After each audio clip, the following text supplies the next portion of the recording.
আমাদের আজকের টপিক হলো অ্যাসার্টিভ থেকে এক্সক্লেমেটরি। তো প্রথম অবস্থায় আমাদের জানতে হবে অ্যাসার্টিভ আর এক্সক্লেমেটরি সেন্টেন্স বলতে কি বোঝায়, তাদের গঠন কেমন হয়। অ্যাসার্টিভ সেন্টেন্সের গঠন খেয়াল করে সবাই একটু। তো অ্যাসার্টিভ সেন্টেন্সের গঠনে বাক্যের প্রথমে থাকবে হলো একটা সাবজেক্ট থাকবে। কি থাকবে? সাবজেক্ট থাকবে। একটা সাবজেক্ট থাকবে, এরপরে একটা ভার্ব থাকবে, এরপরে অবজেক্ট থাকতেও পারে নাও পারে, এটা কোনো বাধ্যতামূলক না থেকে এক্সটেনশন মানে অতিরিক্ত অংশ থাকতে পারে, কিন্তু আমাদের শেষে যেটা থাকবে সেটা অবশ্যই ফুল স্টপ থাকবে। হলো অ্যাসার্টিভ সেন্টেন্সের গঠন। এটা কি? অ্যাসার্টিভ সেন্টেন্সের গঠন। আর এক্সক্লেমেটরি সেন্টেন্সের গঠনে আমাদের দুই তিনটা ভাবে হয় এক্সক্লেমেটরি সেন্টেন্সের গঠন। এখানে আমাদের প্রথমে আমাদের হাউ হার্ড দিয়ে একটা বাক্য গঠন হতে পারে, এটা হলো এক্সক্লেমেটরি সেন্টেন্সের গঠনে। আমাদের লেখা আছে হাউ অথবা হোয়াট প্লাস, আমাদের ওখানে যদি আর্টিকেল থাকে তাহলে বসবে সেটা ভেরি অথবা গ্রেট এর পরের অংশ।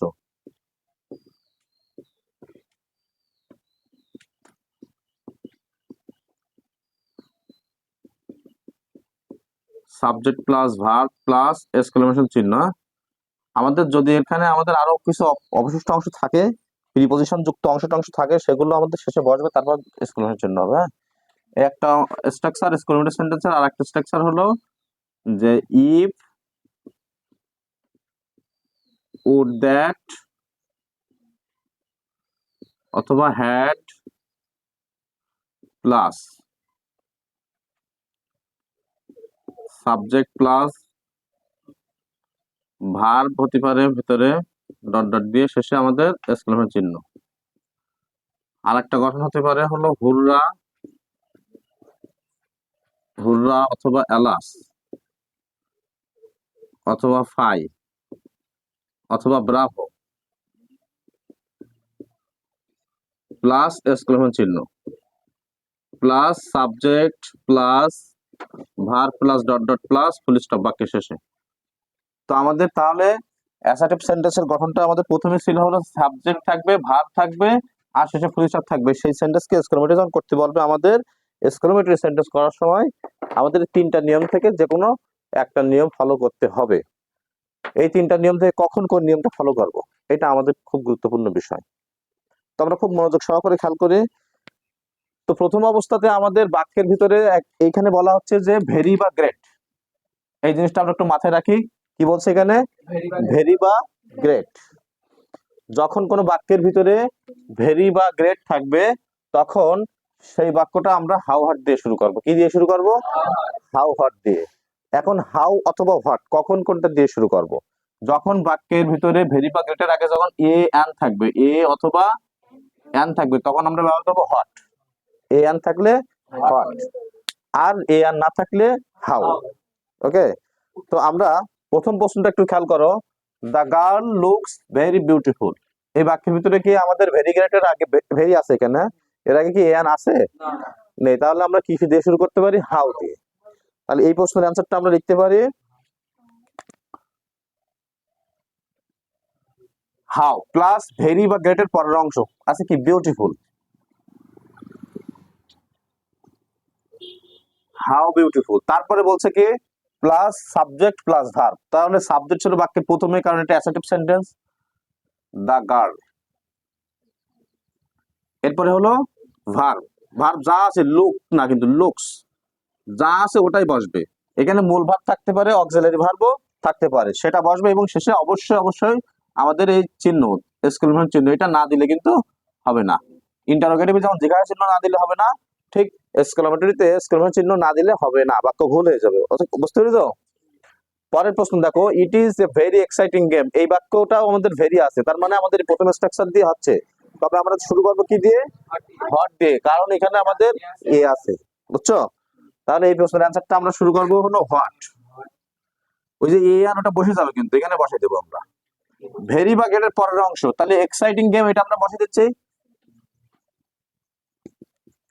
Exciting game. সাবজেক্ট ছিল ইট, ভার্ব হলো ইজ, এই যে এক্সক্লেমেশন চিহ্ন। এবার এই যে এ বসবে এটা না এন বসবে, একটু খেয়াল করি। এখানে আগে আমাদের যখন এ বসছিল তখন এখানে ভি অর্থাৎ কনসোনেন্ট ছিল, কিন্তু এখন ভেরি উঠে যাই, এখন এখানে পরের শব্দটা বসছে ই, এক্স কি হয়েছে এখানে? ভাওয়েল। তাহলে এখানে আমাদের এ থাকা সত্ত্বেও অ্যান হচ্ছে, কারণ আমরা জানি ভাওয়েলের আগে অ্যান বসাতে হয়। বুঝতে পারছি আমরা সবাই? পরের কোশ্চেন দেখো, প্রত্যেকটা সেন্টেন্সে 3 নম্বরে I wish I were a king, I wish I could fly in the sky, I wish I had the wings of a bird. প্রত্যেকটা সেন্টেন্সের I subject plus wish, subject plus wish, subject plus wish ব্যবহৃত হয়েছে, তাই না? যখন আমাদের বাক্যের ভিতরে এই একইভাবে সাবজেক্ট প্লাস উইশ থাকবে, subject plus wish, subject plus wish, subject plus wish, এদের পরিবর্তে আমরা একটা শব্দ ব্যবহার করতে পারবো। সেটা আমরা এইরকম যখন সাবজেক্ট প্লাস উইশ দিয়ে থাকবে তখন আমরা 2 নম্বর রুলটা ফলো করব। 2 নম্বর গঠনটা তাহলে ভেরি বা গ্রেট দিয়ে যখন শুরু হবে তখন প্রথমটা, আর যখন সাবজেক্ট প্লাস উইশ দিয়ে শুরু হবে তখন আমরা শুরু করব হলো এই গঠনটা দিয়ে শুরু করব, ইফ, উড, দ্যাট বা হ্যাড, যে কোনো একটা, ওখান থেকে যে কোনো একটা, তারপরে সাবজেক্ট ভার্ব, তারপরে সাবজেক্ট ভার্ব প্লাস বাকি অংশ শেষে এক্সক্লেমেশন চিহ্ন। এখন এই সবগুলোর পরিবর্তে আমরা এইগুলো, এই দুটো বাদ দিয়ে আমরা এই সব জায়গায় আমরা ইফ দিতে পারবো, সবখানে কি দিতে পারবো, ইফ। তাহলে আমরা এখানে এই সাবজেক্ট আর উইশের পরিবর্তে দিচ্ছি ইফ, আর আই থেকে যা আসা পড়ছে আই ওয়ার এ কিং, এই যে এক্সক্লেমেশন চিহ্ন। এখানেও আমরা তাই লিখতে পারি if I could fly in the sky, exclamation চিহ্ন। এখানেও তাহলে সাবজেক্ট প্লাস উইশের পরিবর্তে if I had the wings of a bird, এই যে এক্সক্লেমেশন চিহ্ন। তাহলে কি আমরা পারবো এটা? সাবজেক্ট প্লাস উইশ থাকলে সব জায়গায় আমরা কি করব, ইফ ব্যবহার করব। এখন অনেকেই প্রশ্ন করতে পারে তাহলে উড, দ্যাট আর হ্যাড কখন ব্যবহার করব? আচ্ছা, আমরা ওগুলো ব্যবহার করলাম না বা বাদই দিলাম, কিন্তু আমাদের সবসময় কি এই অ্যাসেটিভ থেকে এক্সক্লেমেটরি পড়বে না? এক্সক্লেমেটরি থেকে তো অ্যাসেটিভ আসতে পারে, তখন যদি আমাদের উড বা হ্যাড দিয়ে দেয়, উড দ্যাট, তখন আমরা কি করতে পারি সেটা তো আমাদের শিখতে হবে। তো এইবার একটু খেয়াল করো, যেই বাক্যে ওয়ার থাকবে, যেই বাক্যে সাবজেক্ট এবার কি থাকবে, ওয়ার, সেইখানটাতে আমরা সরাসরি ইফ দেব। যেই বাক্যে মরাল ভার্ব ব্যবহার থাকবে সেই বাক্যে আমরা উড দ্যাট দেব। যেখানে হ্যাড থাকবে ওই হ্যাডটা আমরা প্রথমে হ্যাড ব্যবহার করব, এই যে হ্যাড আছে। তাহলে আমরা কি করতেছি আবার একটু খেয়াল করো, এই বাক্যটাতে আমাদের অক্সিলারি ভার্ব আছে না, এখানে ওয়ার, এখানে আমরা উড দ্যাট বা হ্যাড ব্যবহার করতে পারবো না, পারবো না। এবার আসে উড দ্যাট। উড দ্যাট কখন ব্যবহার করবো, মডাল ভার্ব যখন থাকবে। এটা তো মডাল ভার্ব না, মডাল ভার্ব কিন্তু এইটা, বুঝছো? তাহলে এখন আমরা এখানে ইফ না দিয়ে আমরা আরো কি করতে পারি, ইফ না দিয়ে এইবার এখানে আমরা লিখতে পারি কি would that, would that. If দিলে হবে তো, সবগুলো ইফ দিলে হবে, কিন্তু ইফ ছাড়া আরো কি দেওয়া যেতে পারে সেটা আমি শেখাচ্ছি এখন, মনোযোগী হতে হবে, ঠিক আছে? আমি তো প্রথম অবস্থায় সবগুলো ইফ দিয়ে করেছি, তাহলে উড দ্যাট কখন ব্যবহৃত হয় সেটাও আমরা খেয়াল করছি, ঠিক আছে? এরপরে আমরা এই বাক্যে আমাদের কি ছিল, এখানে আমরা ইফ মুছে দেবো। এখন এই হ্যাডটা কিন্তু বাক্যে আর বসানো যাবে না, টোটাল হ্যাড একবারই বসবে। Had I the wings of a bird, had কিন্তু এখান থেকে বাদ চলে গেছে, কথা বুঝছো? তাহলে আমরা মনে রাখবো হ্যাড কখন হবে, বাক্যের ভিতরে যখন হ্যাড হবে ওই হ্যাডটা আমরা প্রথমে নিয়ে আসবো। তাহলে ওই হ্যাড ইফ এর কাজ প্লাস ওই ভার্বের কাজ একসাথে করতেছে, বুঝতে পারছো? তাহলে যখন যখন আমাদের বাক্যে হ্যাড থাকবে সেই হ্যাডটা কিন্তু আমাদের ভেতরে যে বসা দেওয়া লাগবে, বুঝতে পেরেছো? ওইটা কিন্তু আমাদের মানে বাইরে থেকে নিয়ে আসিনি আমরা, এই বাক্য থেকে নিয়ে আসি, তাহলে এটা আমরা আবার ভেতরে বসাই দেবো। এখানে কিন্তু ভার্ব নেই, টোটাল দেখো সাবজেক্ট ভার্ব নাই, কিন্তু এই উড দ্যাটের পরে সাবজেক্ট ভার্ব ছিল, ইফ এর পরে সাবজেক্টের পরেও ভার্ব ছিল। সাবজেক্টের পরে যদি ভার্ব থাকে তখন আমাদের মাঝখানে এগুলো আউট করে দেবো, প্রথমে যেগুলো ছিল, বুঝছো? যখন ভার্বকে আমরা নিয়ে আসছি তখন আবার অ্যাসেপ্ট করার সময় ওই ভার্বটা আমরা ওইখানে বসাই দেবো, বুঝতে পেরেছো? এরপরে আসো এই পরবর্তী নিয়ম, যখন হুররা, এলাস, ফাই, ব্রাভো এইগুলো বাক্যগুলো কখন বসাবো, যখন আমাদের কোনো বাক্য শুরু হবে it is matter of joy that, it is a matter of sorrow that, it is a matter of কি শ্যামফুল দ্যাট, এরকম, মানে এটা অত্যন্ত লজ্জার ব্যাপার, এটা অত্যন্ত আনন্দের ব্যাপার, এটা খুব সাহসিকতার ব্যাপার, হ্যাঁ, তখন আমাদের এই শব্দগুলো ব্যবহার করতে হবে। তো এইখান থেকে এটা হলো আনন্দ প্রকাশক, হুররা, এলাস দুঃখ প্রকাশক শব্দ, এটা মানে নিম্ন কাজ, এর অর্থ অপমান করা বা ছোট কাজ করা, হীন কাজ করার ক্ষেত্রে। আর সাবাস, ব্রাভো মানে সাবাস, এই যে 4টি শব্দ আমরা ব্যবহার করব ওই মূল বাক্যের এই শেষ অংশ দ্বারা কি বোঝাচ্ছে সেটা আমরা বুঝবো দ্যাটের পরের অংশ দ্বারা। দেখো এখানে দ্যাটের পরের কি বলছে, we have won the game, এই বাক্যে কি বোঝাচ্ছে দেখো তো? দুঃখ, আনন্দ, আনন্দ বোঝাচ্ছে। তাহলে আমরা হুররা, তাহলে এর দ্যাটের আগ পর্যন্ত আমরা সব এগুলো পরিবর্তন করে কি লিখবো? হুররা। হুররা দিয়ে এক্সক্লেমেশন চিহ্ন, হুররা দিয়ে এক্সক্লেমেশন চিহ্ন। এবারে সাবজেক্ট থেকে বাক্যাংশ সব বসে যাবে। We have won the game. তাহলে যদি কোনো বাক্যে হুররা থাকে তার পরিবর্তে আমরা কি করতে পারবো? It is a matter of joy that. যদি এলাস থাকে it is matter of sorrow that.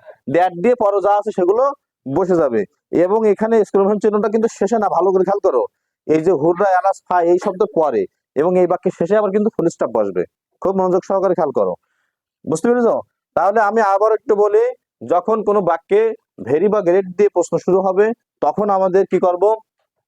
How hard দিয়ে আমরা উত্তর লেখা শুরু করব, আর ভেরি গ্রেটের পরের অংশ ব্যবহার করব।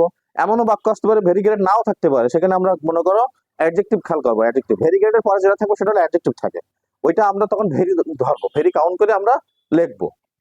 এর পরবর্তী অংশ বলছে কি, যখন তাহলে হাউ হার্ড দিয়ে ভেরি গ্রেটের পরের অংশ দেবো এবং সাবজেক্ট ভার্ব শেষে পাশে একটা এক্সক্লেমেশন চিহ্ন দেবো। এর পরবর্তীতে আমাদের বলছিল যে ওই বাক্যটা যদি আর্টিকেল দিয়ে শুরু হয়, মানে ভেরি গ্রেটের আগে যদি এ অ্যান থাকে, তখন আমরা হোয়াট দিয়ে শুরু করব, আর বাকি নিয়ম ওইভাবে হবে।